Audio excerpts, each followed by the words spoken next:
Colorado va pas niaiser avec la puck. Dallas contre Wild, ça va être en 7. Le Mammoth va gagner ça à la maison. Ils vont pas pousser les Oilers en 7 quand même. Ils vont me donner du beau hockey, je l'ai dit. Bruins Sabres, ça va être en 7 matchs. Sens Hurricanes, ça va être en 7 matchs. Penguins Flyers, ça va être une bonne série. Je pense que ça va se terminer en 6. Ah, je vais y aller en 7 aussi.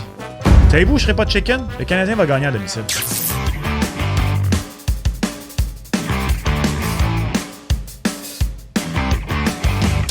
What's up tout le monde? C'est ton boy Max.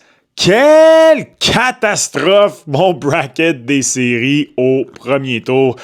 Je veux dire, jugez-en par vous-même.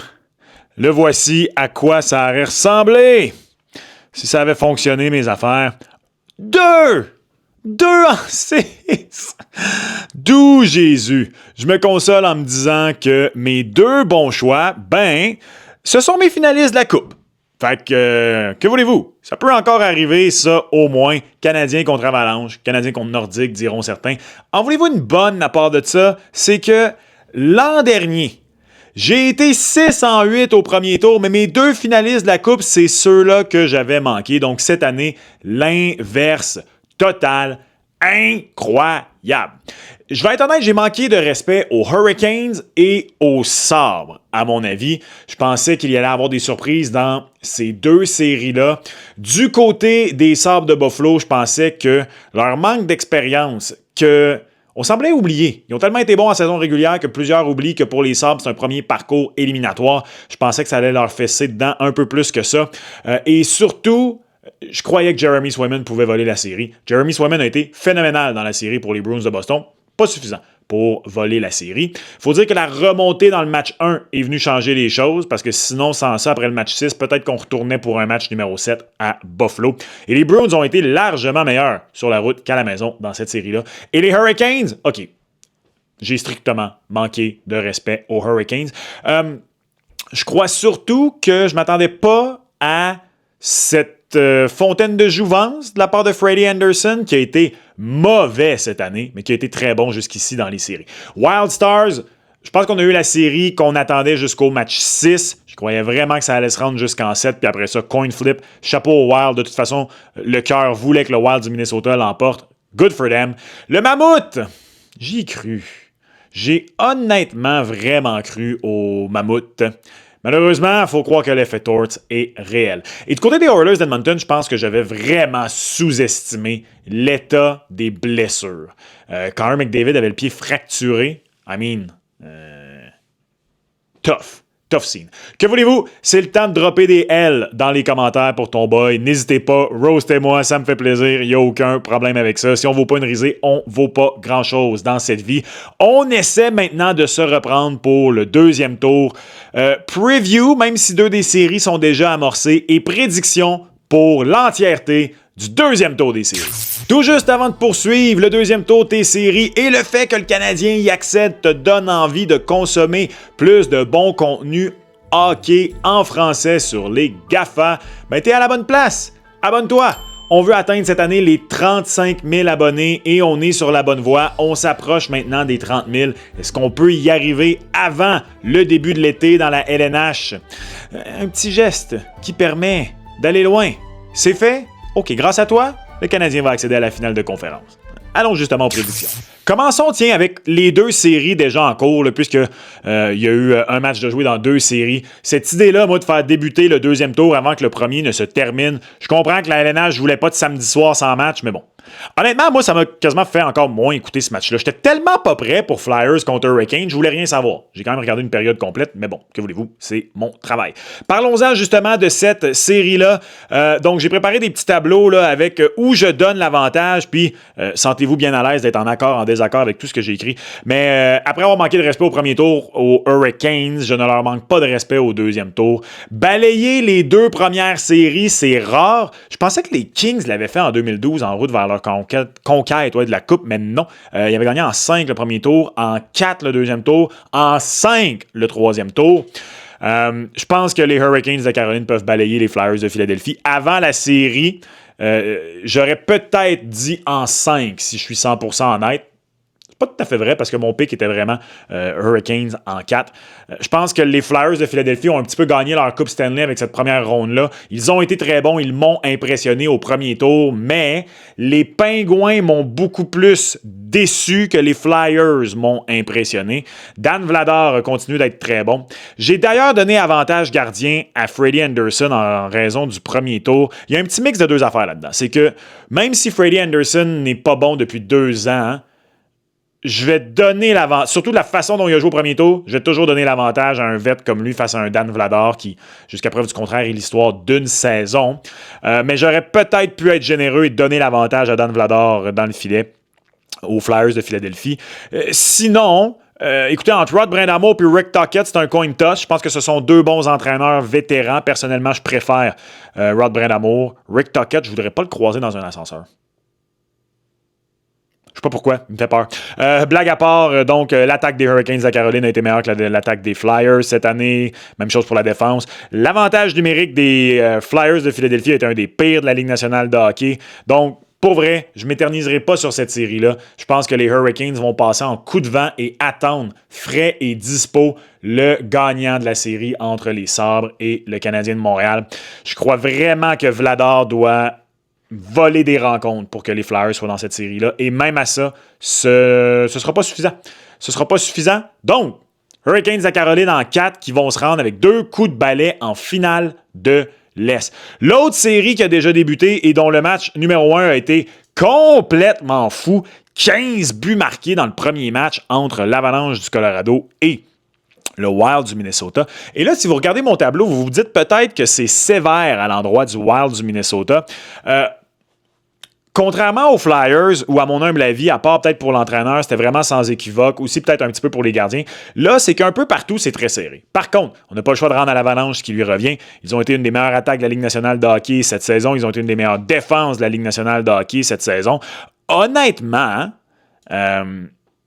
j'aurais eu tendance, mettons, au début de la saison, si tu m'avais dit qui tu prends comme duo de gardiens entre celui du Wild et de l'Avalanche, de choisir celui du Wild, mais pas le choix de donner du respect à ce qu'a fait le duo de gardiens de l'Avalanche du Colorado cette saison. D'ailleurs, j'ai dit une des meilleures attaques et une des meilleures défenses, mais en termes de buts marqués pour et contre en moyenne par match, l'Avalanche a été premier dans les buts pour et dans les buts contre. Donc, littéralement, la meilleure attaque, la meilleure défense.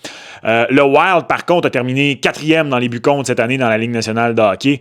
Il a également terminé 11e dans les buts pour. Fait que c'est une bonne équipe également. Au niveau des entraîneurs, je vais être bien honnête, là, je ne suis pas un gros fan de Jared Bednar. Mais il a gagné avec l'Avalanche.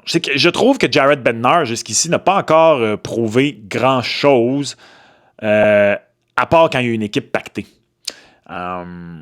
Je me pose vraiment la question à quel point c'est un bon entraîneur. J'aime bien John Hines. John Hines, par contre, c'est la première fois de sa vie qu'il gagne une première ronde, si je ne me trompe pas, avec le Wild cette année. Donc, on va quand même donner l'avantage à l'expérience de Jared Bednar. Et bien, l'endroit où le Wild a l'avantage, c'est l'avantage numérique. Le Wild du Minnesota a eu le 3e avantage numérique cette saison dans la Ligue nationale de hockey. Surprenamment, on en a parlé toute la saison que l'Avalanche du Colorado a terminé 27e cette année pour l'avantage numérique. L'Avalanche, par contre, son désavantage numérique est exceptionnel, premier dans la Ligue nationale de hockey, mais le désavantage numérique du Wild est moins pire que l'avantage numérique de l'Avalanche du Colorado. Donc, un léger avantage au Wild de ce côté-là. J'avais l'Avalanche du Colorado comme gagnant de la Coupe Stanley au début des séries. Je ne changerai pas ça après une ronde. Par contre, le Wild du Minnesota, c'est une super bonne équipe. J'avais les Stars en 7. Le cœur était du côté du Wild. Dans cette série-ci, je vais dire l'Avalanche en 6. Je crois que ça peut aller en 7. Je vais être honnête, j'aimerais que le Wild du Minnesota gagne cette série. Je prends pour le Wild dans cette série, mais je vais y aller avec l'Avalanche du Colorado, qui est, jusqu'à preuve du contraire, la meilleure équipe de la Ligue nationale de hockey. Restons dans l'Ouest maintenant et allons-y avec les Golden Knights de Vegas face aux Ducks d'Anaheim. Maudit que j'haïs Vegas. Maudit que j'haïs Vegas. Et quand tu regardes ça, l'attaque du Wild a été meilleure cette année que celle des Golden Knights. En défense, par contre, complètement le contraire. J'ai donné l'avantage gardien de but au Wild parce que malgré la bonne fin de saison de Carter Hart, je préfère beaucoup Luka Dostal. Je pense qu'il va être capable de se reprendre dans cette série-là. C'était pas facile comme série de premier tour face à Connor McDavid et sa bande, même si Connor McDavid était sur un pied et demi. Entraîneur, ben là, honnêtement, c'est deux vets. C'est deux vets qui ont tout gagné. Moi, Joel Quenneville, à mon humble avis, ne devrait plus entraîner dans la Ligue nationale de hockey, mais ça, c'est pour une autre histoire. Si on reste strictement dans les méfaits accomplis, léger avantage à Quenneville, mais en même temps, John Tortorella, sa spécialité, on dirait que c'est le court terme. Honnêtement, on flippe un 25 cents pour les entraîneurs. Unité spéciale, avantage aux Golden Knights de Vegas, entre autres parce que les Ducks d'Anaheim ont un désavantage numérique complètement catastrophique cette saison. Avec tout ça, par contre, là où il y a un avantage pour les Ducks, c'est que les Ducks ont gagné toutes les confrontations entre les deux équipes cette saison. Alors, j'ai beaucoup confiance aux Ducks d'Anaheim. C'est une jeune équipe. C'est une jeune équipe qui, j'ai dit que du côté des Flyers, on a peut-être un petit peu gagné notre Coupe Stanley en battant les Penguins de Pittsburgh. On pourrait dire peut-être la même chose du côté des Ducks d'Anaheim, mais je le feel pas.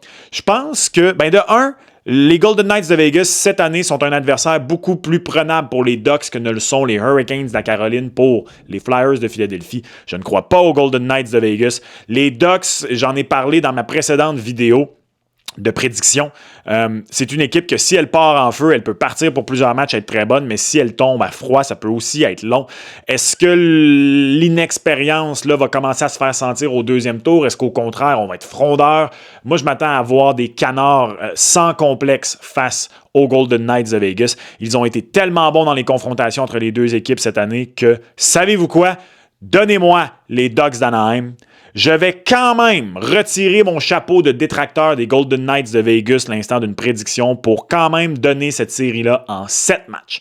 Donc, les Ducks d'Anaheim en 7 face aux Golden Knights de Vegas. Et finalement, bien sûr, la série entre le Canadien et les Sabres de Buffalo, probablement pourquoi vous êtes ici. J'avais choisi les Bruins pour sortir les Sabres au premier tour. C'est la série de deuxième tour. C'est la série du deuxième tour, en apparence celle où les deux équipes sont le plus posées, balancées. Je donne l'attaque aux Sabres de Buffalo, mais écoutez, ça a été deux des meilleures attaques de la Ligue nationale de hockey cette saison. Une fin de saison un peu plus difficile du Canadien les a un peu fait chuter au classement. On a terminé 7e dans les buts pour dans la LNH, les Sabres 5e. Dans les buts contre, j'allais donner l'avantage aux Canadiens de la façon dont on a fini la saison. Et peut-être devrais-je donner plus de poids à la façon dont le Canadien joue présentement. Ça demeure que sur l'entièreté de la saison, les Sabres ont terminé au 10e rang de la Ligue nationale de hockey dans les buts contre, alors que le Canadien a terminé de son côté au 16e rang. Et en série, et c'est là où j'aurais eu envie de donner un avantage aux Canadiens. Il a tellement été bon face au Lightning de Tampa Bay défensivement. N'en demeure pas moins que les Sabres de Buffalo n'ont donné que 6 petits buts 12 petits buts en 6 matchs, donc 2 buts par match aux Bruins de Boston, donc légèrement mieux que Montréal. Encore une fois, ça c'est un pile ou face à mon avis, et vous me reposez la question demain, je donnerais peut-être avantage aux Canadiens. Je ne serais pas surpris qu'à la fin de la série, on donne avantage aux Canadiens, surtout avec le retour au jeu de Noah Dobson. Très très léger avantage dans les deux catégories aux Sabres de Buffalo en attaque et en défense. Par contre, entre les poteaux, on a orchestré déjà, on a procédé plutôt à un changement de gardien du côté des Sabres en première ronde. Ukko-Pekka Luukkonen a été remplacé par Alex Lyon. Est-ce qu'Alex Lyon va faire l'entièreté de la série? Est-ce qu'on va revenir avec Luukkonen? Je ne sais trop. Je donne vraiment un avantage à Jacob Dobeš. De la saison qu'il a connue, la façon dont il a terminé la saison, la première ronde qu'il a eue. Pour moi, Dobeš est sans complexe et il est le meilleur gardien de but à l'aube de cette série. Là, c'est un avantage même pas proche pour le gardien du Canadien de Montréal. Entraîneur, écoutez, j'adore Martin Saint-Louis. Je pense que Martin Saint-Louis est un excellent entraîneur. Je pense qu'il n'a pas à rougir devant Lindy Ruff. Je pense que ce serait un petit manque de respect de ne pas donner l'avantage à Lindy Ruff dans cette série-là. Il est nommé d'ailleurs au Jack Adam, le bon vieux Lindy. Alors, on va donner l'avantage à Ruff, mais encore une fois, dans pratiquement tout sauf les gardiens, c'est un très léger avantage que je donne à toutes les équipes. Les Sabres de Buffalo ont eu le pire avantage numérique de la première ronde. À l'autre bout, pour le désavantage numérique, celui des Sabres a mieux fait que celui du Canadien. On est quand même, par contre, dans le 87,5 à 82,8 %. Léger avantage aux Canadiens dans les unités spéciales. La seule chose qui m'inquiète un petit peu, c'est que ça a peut-être été légèrement l'inverse. L'avantage numérique du Canadien et celui des Sabres. Qu'est-ce que je veux dire par là? C'est que l'avantage du Canadien a commencé tout feu, tout flamme dans le match 1 et après ça, ça l'a refroidi. Les Sabres de Buffalo, c'est l'inverse. On était à un moment donné rendu à quoi? 0 en 25, j'ai envie de dire. On était 0 en beaucoup pour les Sabres de Buffalo et là, finalement, on a réussi à marquer en fin de série, quand même avantage du côté du Canadien de Montréal. Les deux équipes se sont partagées les honneurs des 4 rencontres en saison régulière. Il y a des arguments à ça des deux côtés. On pourrait dire que certains des matchs du Canadien gagnés contre les Sabres, en fait un seul des 2 matchs gagnés par le Canadien contre les Sabres est survenu avant que les Sabres deviennent ce qu'ils sont devenus, avant qu'ils prennent feu. Un contre-argument à ça serait que certaines des défaites étaient pour le Canadien au moment où on se cherchait entre les poteaux. Également, on n'a pas revu les Sabres depuis qu'on s'est grandement amélioré défensivement du côté du Canadien. Pour moi, une des clés de cette série-là, je comprends que les Sabres sont gros, ils sont physiques, et même que dans cet aspect-là, ils sont bien meilleurs que le Lightning de Tampa Bay. C'est pas du fake toughness comme le Lightning de Tampa Bay. Les Sabres ont de gros attaquants. On pense bien sûr à Tage Thompson, on pense à Alex Tuch. Doan également, on en a. On a des clients du côté des Sabres de Buffalo offensivement pour mettre de la pression sur le groupe de défenseurs du Canadien, peut-être les étamper contre la vitre. J'ai pas aimé les difficultés qu'on a eues à sortir la rondelle. Par contre, le retour de Noah Dobson à cet effet va vraiment aider le Canadien de Montréal. Je m'attends à ce qu'il y ait de l'alternance entre Arber Xhekaj et Jayden Struble au courant de la série. Mais sinon, on est extrêmement équilibré. Je pense que l'attaque du Canadien face à cette équipe des Sabres va pouvoir être meilleure. Je m'attends à ce que Cole Caulfield rebondisse dans cette série-là. Oui, peut-être que ça va être plus physique, mais j'en ai déjà parlé et on verra si j'ai tort. Puis regarde, ton bas était 2 en 8 dans ses prédictions de première ronde. Ça se peut que j'ai tort. Je pense pas que c'est la physicalité qui a été difficile pour Cole Caulfield dans la dernière série. Je pense que d'être jumelé à 2 gars potentiellement candidats au trophée Selke en Anthony Cirelli et Brandon Hagel pour une série au grand complet, ça a été beaucoup plus difficile qu'on peut l'imaginer pour un joueur comme Cole Caulfield.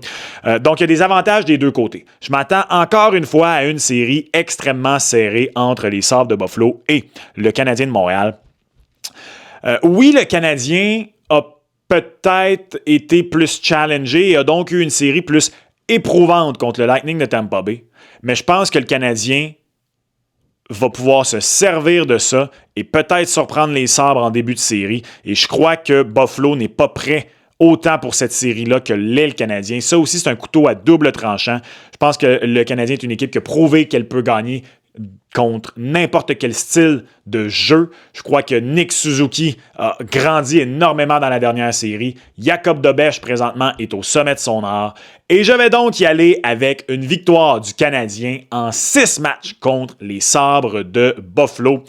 J'avais prédit qu'ils accéderaient à la finale de la Coupe Stanley. Là, à partir de maintenant, le tableau pour s'y rendre n'est pas du tout celui que j'avais envisagé. Les Bruins de Boston, les Hurricanes de Caroline, probablement en finale de conférence.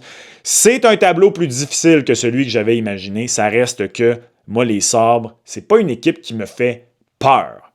Ils peuvent gagner, bien sûr. Il faut les respecter. Ça va être une bonne série. J'avais beaucoup plus peur du Lightning de Tampa Bay en raison de l'expérience, en raison d'Andrei Vasilevskiy, en raison de John Cooper, que j'ai peur des Sabres de Buffalo. Si t'es capable de battre le Lightning, t'es capable de battre les Sabres. N'en demeure pas moins que le parcours de l'Atlantique cette année allait être extrêmement difficile. 2 équipes top 5 de la Ligue nationale de hockey pour le Canadien dans les 2 premières rondes. D'où Jésus. Imaginez un instant, OK? Si le Canadien parvient à se rendre en finale de la Coupe Stanley et que ce sont effectivement les Hurricanes de la Caroline là, qui remportent la série face aux Flyers de Philadelphie. Le Canadien aurait donc eu, et si c'est bien sûr l'Avalanche qui se rend de l'autre côté, excusez-moi, vous aurez compris que je parlais que de l'autre côté ce serait l'Avalanche parce que ma prédiction, c'est l'Avalanche. Le Canadien aurait eu à se rendre en finale de la Coupe Stanley en affrontant 4 équipes du top 5. L'Avalanche numéro 1, les Hurricanes numéro 2, les Sabres numéro 4, le Lightning numéro 5. D'où Jésus! Quel parcours éliminatoire en vue pour le Canadien. Mais je posais la question dans mon épisode de preview des séries. Est-ce que c'est trop jovialiste? Est-ce que c'est trop optimiste de dire que le Canadien peut être un vrai prétendant cette année? De la façon dont il a battu le Lightning, je pense que ce n'est pas le cas, que ce n'est pas trop optimiste de croire que le Canadien peut continuer son parcours. Ça va être difficile, rien n'est gagné. C'est peut-être même audacieux d'y aller en 6, je ne sais trop. Laisse-moi ta prédiction en commentaire. Sabres canadien, tout comme Lightning canadien, ce sont deux équipes qui sont égales, à mon avis. Donc, que le meilleur gagne, ça va être probablement la meilleure série du deuxième tour. L'Avalanche du Colorado en 6, les Ducks d'Anaheim en 7, les Hurricanes de la Caroline en 4 et le Canadien de Montréal en 6. Voilà mes 4 prédictions pour le deuxième tour. J'espère être un petit peu mieux qu'un en 4. Ça me ferait grandement plaisir. Quelles sont tes prédictions? Laisse-moi tes équipes en combien de matchs en commentaire. Tu as apprécié ce que tu viens d'écouter et veux écouter un autre épisode? Il y en a un juste ici. Et on se reparle lors du prochain. Ciao!